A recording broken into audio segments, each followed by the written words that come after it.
En la primer parte de Bosques, Jardines y Huertos, conté que habían surgido las quintas alrededor de la ciudad, como complemento de la vida urbana y el esparcimiento en el verano.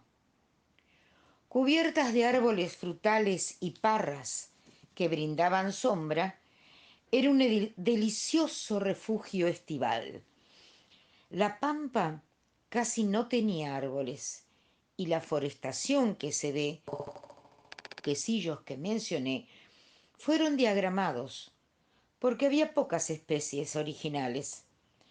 Talas, sauces, ombúes, espinillos, chañares y algunos otros que no servían como madera porque la mayoría eran arbustos.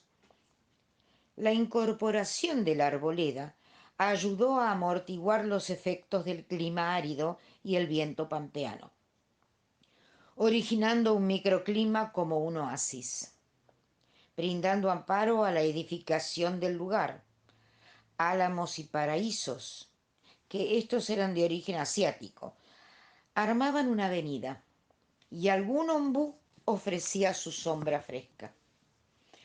Años después se incorporaron los montes de durazneros, acacias, álamos, paraísos y sauces. Para resguardar el ganado había especies naturales.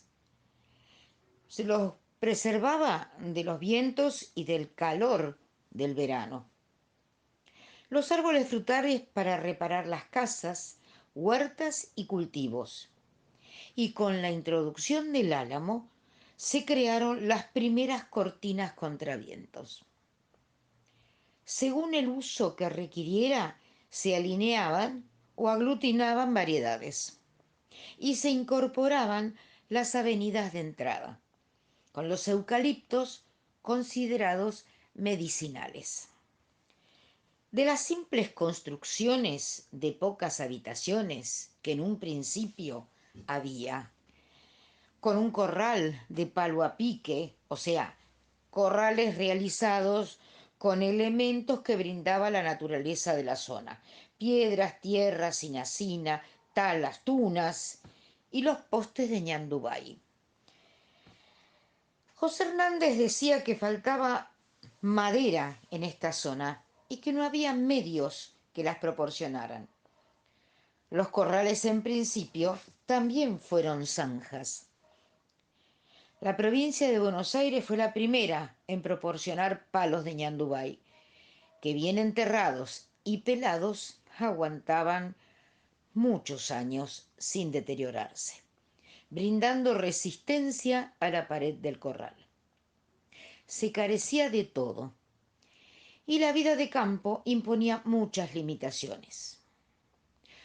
Cuando Adrogué planificó el pueblo de Almirante Brown, lo enfocó hacia la higiene, considerando la epidemia de fiebre amarilla que había surgido en 1870, que obligó a muchas familias a radicarse fuera de la ciudad de Buenos Aires.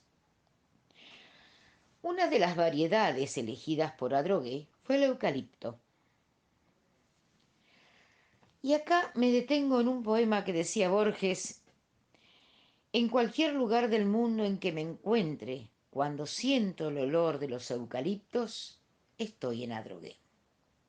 Y el poema decía: su olor medicinal da a la sombra a los eucaliptos, ese olor antiguo que más allá del tiempo y del ambiguo lenguaje, el tiempo de las quintas nombra.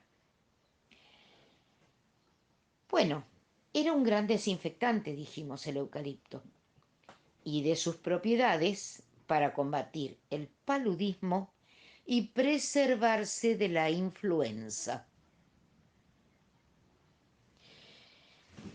Para fines del siglo XIX, la influencia europea fue fundamental desde la inmigración de mediados del siglo XIX, con peones acostumbrados a trabajar la tierra y con aquellos que traían un oficio que conocían bien y fueron a trabajar a las quintas suburbanas.